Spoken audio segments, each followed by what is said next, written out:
चलिए नमस्कार बच्चों। आज आप सबको कक्षा 11वीं विषय हिंदी काव्य खंड का जो 7वां पाठ है आपका गज़ल, जिसको दुष्यंत कुमार जी ने लिखा हुआ है।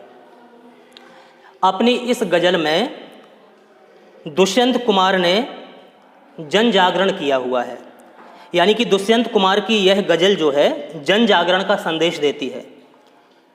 कवि दुष्यंत कुमार देश की दुरावस्था देख करके निराश हैं। आज की अवस्था को देख करके, आज की स्थिति को देख करके वो निराश हैं।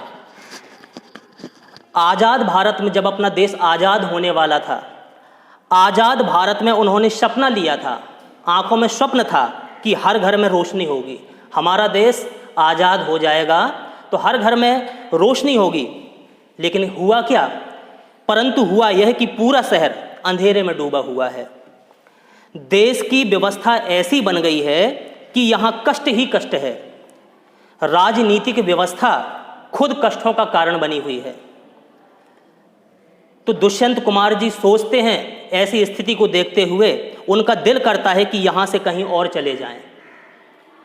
यहाँ के लोग ऐसे आलसी हैं, इस समाज के लोग ऐसे आलसी, निकम्मे और शोषित हैं, उनका शोषण किया जा रहा है कि वे हर अभाव को चुपचाप पी लेते हैं, हर अभाव को, हर कमी को चुपचाप पीते रहते हैं। बोलने की शक्ति उनके पास नहीं है।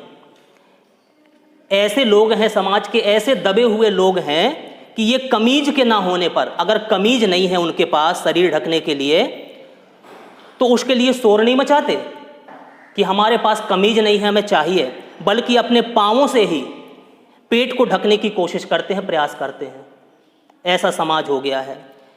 ये लोग खुदा को, ईश्वर को मानते नहीं हैं, लेकिन ईश्वर की आस्था बस इतने मात्र के लिए रह गई है कि ये लोग खुदा को एक हसीन नज़ारे के समान मन में पाले रहते हैं कि कभी ना कभी ईश्वर हम पर खुश होगा और जो आज हमारी विपत्ति है, कष्ट है, जो आज ऐसा समय आ गया है, इसका बदलाव ईश्वर अवश्य करेगा। बस इतने भर के लिए ईश्वर को मान रहे हैं।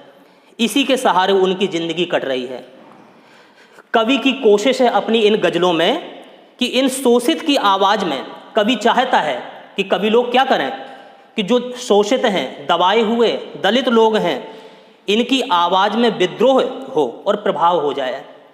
ऐसी कुछ रचनाएं हम लोग करें कि हमारी रचनाओं को पढ़ करके इनके दिल इनका झकझोर जाए और इनकी आवाज़ में विद्रोह की भावना हो जाए और इनकी आवाज़ में असर हो जाए, प्रभाव हो। ऐसा कुछ चाहते हैं लेखक।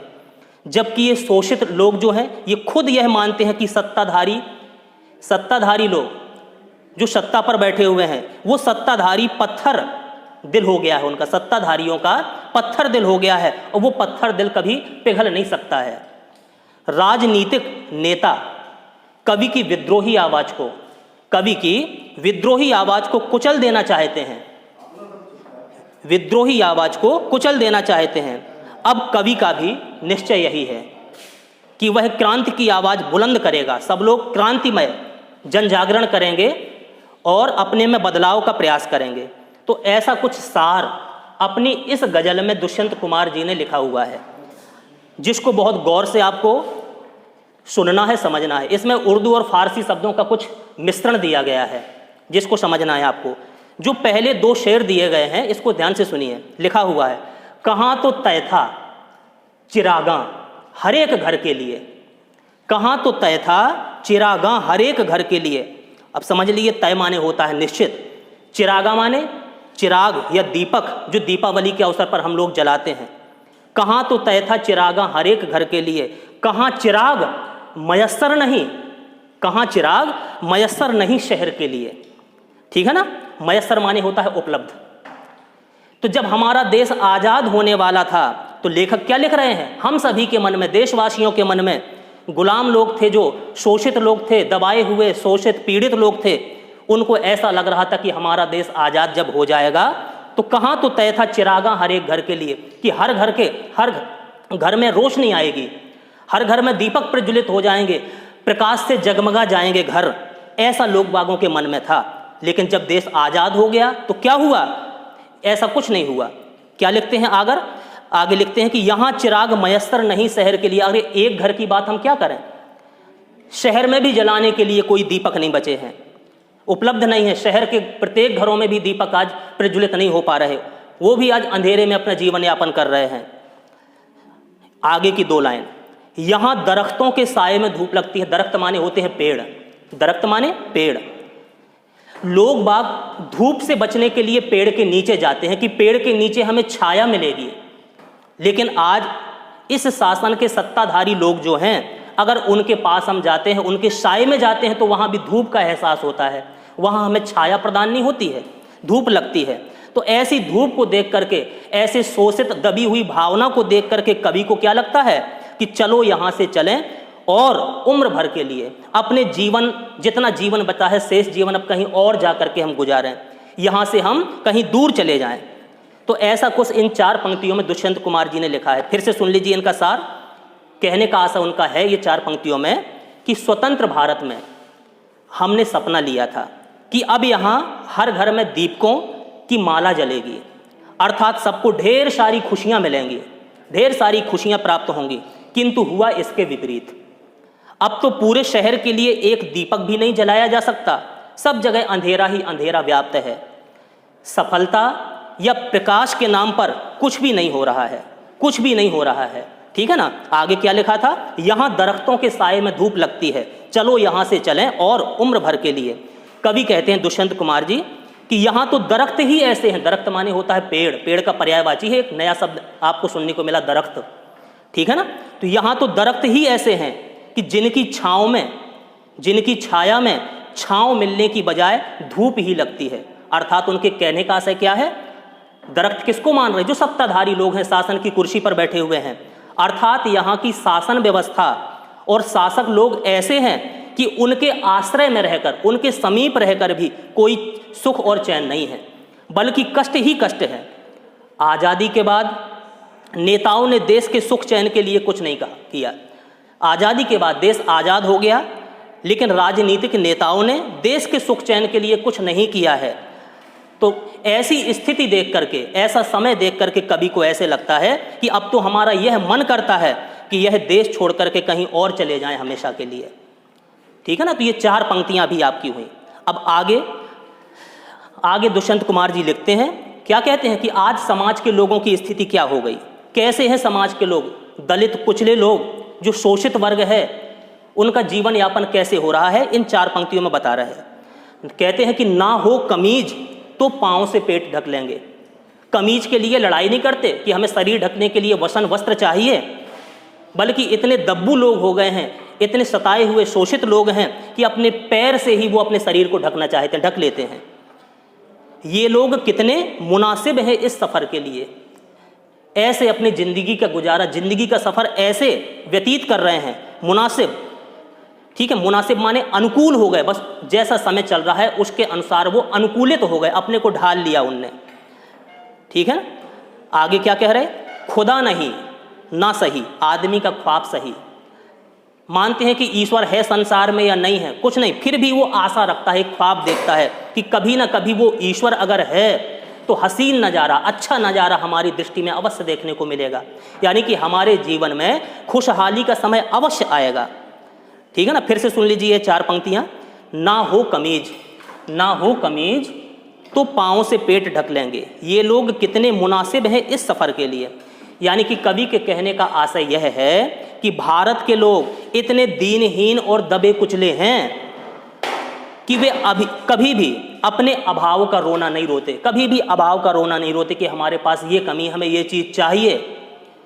उन्हें पहनने के लिए अगर कमीज ना मिले कमीज पहनने के लिए, तो अधिकारों के लिए वो कभी संघर्ष नहीं करते।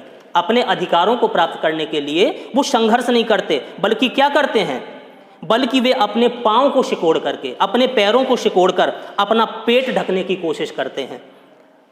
यानी कि कहने का आशय कवि का यह है कि उनमें विरोध की भावना मर चुकी है, विद्रोह की भावना मर चुकी है।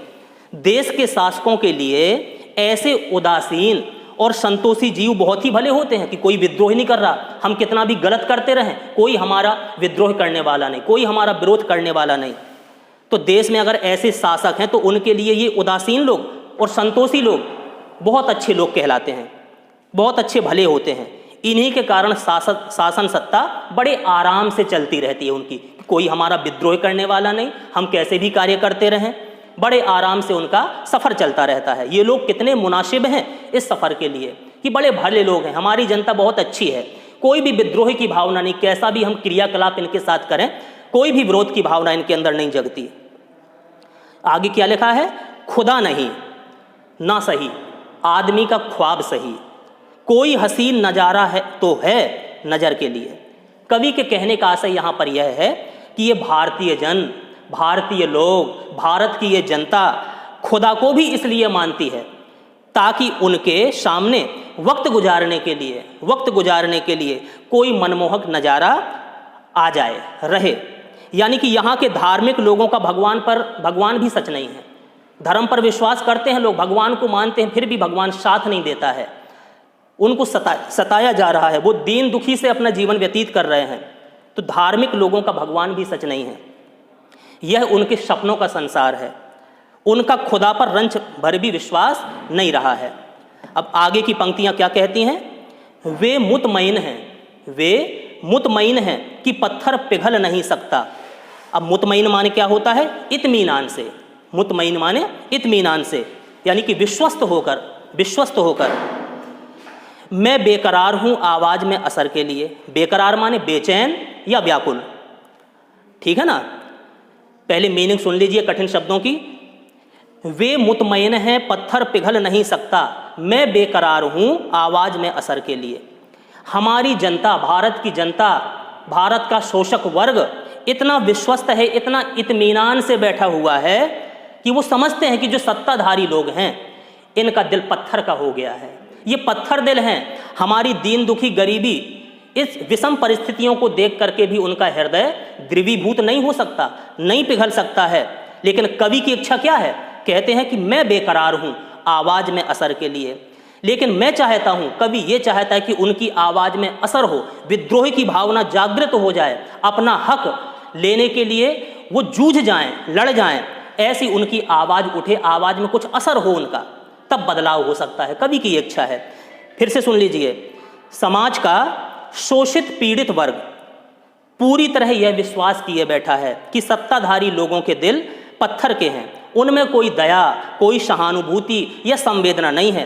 परंतु मेरा विश्वास है कि आवाज में अगर असर हो जाए, आवाज में असर हो तो सत्ताधारी भी पिघल जाएंगे। इसलिए मैं दीन दुखियों की आवाज में असर भरने की कोशिश करता हूं, कुछ ऐसी पंक्तियां लिखता हूं कि मेरी पंक्तियों को पढ़ करके इन दीन दुखी लोगों की आवाज में भी असर हो जाए, ठीक है ना। आगे क्या लिखते हैं, तेरा निजाम है सिलदे जुबान शायर की, तेरा निजाम है कि सिलदे जुबान शायर की, ये एहतियात जरूरी है इस बहर के लिए। अब निजाम माने क्या होता है, शासक, सिलना माने सी देना, जुबान माने आवाज, और शायर माने कवि, शायर माने कवि, और एहतियात माने सावधानी, एहतियात माने सावधानी, ठीक है कि नहीं। तेरा निजाम है, कवि कहता है, यानी कि वो शासक वर्ग कह रहे हैं, जो सत्ताधारी लोग हैं, कि तेरा निजाम, भाई आप लोगों की सत्ता है, आप लोग शासन चलाने वाले हैं, आप लोगों का राज्य है, अगर आप लोग चाहें तो हमारी जुबान भी सिल सकते हैं, हमारी जबान को बंद कर सकते हैं आप लोग, कि हम विद्रोह अगर आपका करें तो हमारी जबान को काट दे सकते हैं, आप कटवा सकते हैं, यानी बंद करवा सकते हैं। लेकिन कवि ये कहता है ये एहतियात जरूरी है इस बहर के लिए। बहर माने होता है एक छंद, एहतियात जरूरी है, एहतियात माने सावधानी, आपकी सावधानी के लिए, आपका राज्य अच्छी तरह चलता रहे, इसलिए आपके लिए तो ये जरूरी है कि हम लोगों की जबान आप सिल सकते हैं, क्योंकि आपका शासन है। तो ये एहतियात जरूरी है इस बहर के लिए, ठीक है कि नहीं, इस बहर के लिए। लेकिन कवि चाहता है इस बहर, यानी कि हम एक ऐसा छंद बना दें, एक ऐसी रचना कर दें कि सभी की आवाज़ बुलंद हो जाए। फिर से सुन लीजिए, सत्ताधारियों की शासन व्यवस्था तभी सुरक्षित रहती है जबकि शायर लोग जो होते हैं वो चुप रहें, वे व्यवस्था के विरुद्ध आवाज़ ना उठाएं। उनके शासन के लिए यह सावधानी भी जरूरी है, परंतु दूसरी ओर हमें भी जमाने में उचित बदलाव लाने के लिए अपनी आवाज़ को बुलंद किए रखना चाहिए, किए रखना ही होगा। अब आगे की पंक्तियां, आगे लास्ट पंक्तियों में कवि दुष्यंत कुमार जी लिखते हैं, जिए तो अपने बगीचे में गुलमोहर की तरह। गुलमोहर जानते हो आप लोग, एक फूल होता है, फूल होता है गुलमोहर, ठीक है ना। फूलदार पेड़ का नाम है गुलमोहर, फूलदार जिसमें अच्छे अच्छे से फूल खिलते हैं, एक पेड़ का नाम है गुलमोहर का फूल। बगीचा माने बाग, जिए तो अपने बगीचे में गुलमोहर के तले। इस बगीचे में, ठीक है कि नहीं, गुलमोहर के तले अपने देश के लिए, गुलमोहर माने फूल, यानी कि जो हमारी सताई हुई जनता है, शोषित वर्ग है, दलित वर्ग है, पिछड़ा वर्ग है, जिनको लोग तुच्छ समझते हैं, ऐसे लोग जिनका कोई मान सम्मान नहीं करता, जो भूखे लोग हैं, तो कवि की क्या इच्छा है, जिए तो अपने बगीचे में, हम इस देश में जीते हुए, इस बगीचे में जीते हुए ऐसे लोगों की सहायता करना चाहते हैं। इन लोगों के लिए अपनी जिंदगी क्या करना चाहते हैं, हवन करना चाहते हैं, अर्पित करना चाहते हैं इन लोगों की सेवा शुश्रूषा में, ठीक है कि इनको उन्नति के पथ पर ले जाने के लिए अपने जीवन का हवन करना चाहते हैं। जिए तो अपने बगीचे में गुलमोहर के तले, मरें तो गैर गलियों में। अगर हमें दूसरे के जगह जाना पड़े, दूसरी गली में भी जाना पड़े, तो हमारी दिली इच्छा है कि मरें तो गैर गलियों में गुलमोहर के लिए, इसी देश के लिए, इसी भारत भूमि के लिए, और ख़ास तौर से इस देश के सताए हुए लोग, जो कष्ट में लोग हैं, दबे हुए लोग हैं, शोषित वर्ग है, उनको बचाने के लिए, उनका उत्थान करने के लिए हम मर भी जाएं तो ठीक है। हमारी यही दिली इच्छा है। फिर से सुन लीजिए, जिए तो अपने बगीचे में गुलमोहर के तले, मरें तो गैर गलियों में गुलमोहर के लिए। यानी कि कवि कहते हैं कि हमारा यही धर्म बनता है कि अगर हम अपने बगीचे में जिएं, अपने देश में जिएं, अपने बगीचे में जिएं, तो इसी गुलमोहर के लिए जिएं, और गैर की गलियों में मरें तो भी गुलमोहर के लिए मरें। अब गुलमोहर का शब्द समझ गए आप। आशय यह है कवि का कि समाज का कल्याण करना ही, समाज की रक्षा करना ही, उनकी भलाई करना ही हमारा धर्म है। हम इसी के लिए जिएंगे और इसी के लिए मर जाएंगे। इन्हीं के लिए हमारा जीवन है और इन्हीं के लिए हम मर जाना चाहते हैं। तो ये कवि की इच्छा है, ठीक है ना। अब कुछ प्रश्न हम पूछ दें आपसे। अगर आपके पेपर में कोई प्रश्न पूछे, आखिरी शेर में, जो आखिरी शेर अभी हमने कहा, गुलमोहर की चर्चा हुई है, गुलमोहर की, क्या उसका आशय एक खास तरह के फूलदार वृक्ष से है या उसमें कोई सांकेतिक अर्थ छिपा हुआ है? ये आपको समझा करके लिखना है। तो सुन लीजिए, गुलमोहर एक प्रकार के फूलदार पेड़ को कहते हैं। आप लोग जानते हैं गुलमोहर का पेड़ होता है, लेकिन यहाँ पर इन पंक्तियों में, यहाँ यह सपनों के भारत का प्रतीक है, सपनों का भारत। कवि की क्या इच्छा है कि हमारा भारत कैसा हो, सब लोग खुशी हों, प्रसन्नता पूर्वक रहें, किसी को किसी प्रकार की कमी ना हो। तो यहाँ पर सपनों के भारत का प्रतीक बन करके ये गुलमोहर शब्द प्रयुक्त हुआ है। कवि ऐसे भारत के लिए जीना चाहता है जो आदर्श है, मनोरम है, सुखद है। इसके लिए यदि उसे बेघर बार भी होना पड़े, अपना घर बार भी छोड़ देना पड़े, तो भी वह इस सपनों को पूरा करना चाहेगा। वह घोर अत्याचारियों से संघर्ष करते हुए मरना भी चाहेगा। ठीक है ना, आप समझ गए होंगे ये क्वेश्चन। अच्छा, दूसरा प्रश्न अगर आपसे कोई पूछ दे आपसे कि पहले शेर में चिराग शब्द, पहले शेर में जो चिराग शब्द आया है, कहाँ तो तय था चिरागा।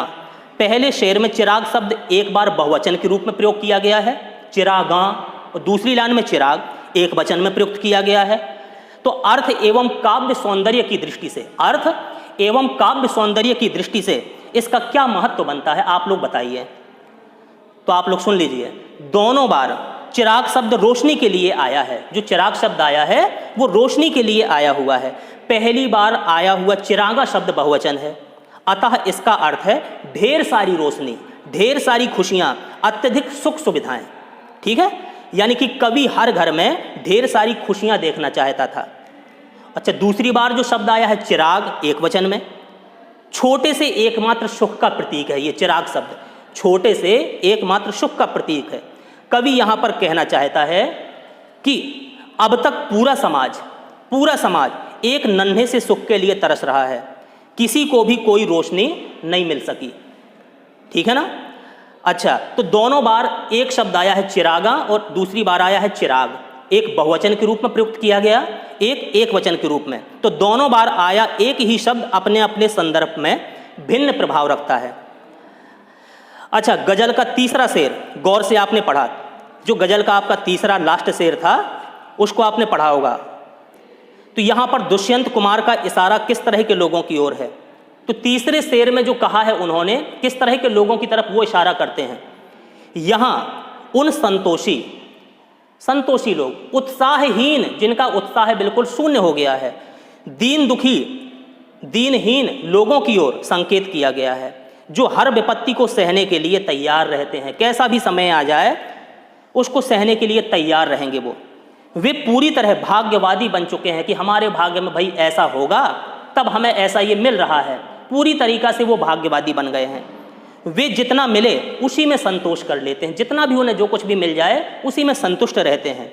उनमें अपने उद्धार की कामना भी अब शेष नहीं बची है, कोई भी बात अब उनके अंदर शेष नहीं रह गई है। ठीक है ना। तो ये पाठ गज़ल के रूप में दुष्यंत कुमार जी ने अभी यहाँ लिखा हुआ था, जो हमने आपके सामने इसकी व्याख्या की। आपको ये चैप्टर समझ में आया होगा। इसकी व्याख्या को, इस चैप्टर को आपको बार बार सुनना है, समझना है। कहीं कोई परेशानी होती है तो आप लोग पूछ सकते हैं। इसलिए अब इस पाठ को हम यहीं समाप्त करते हैं। धन्यवाद।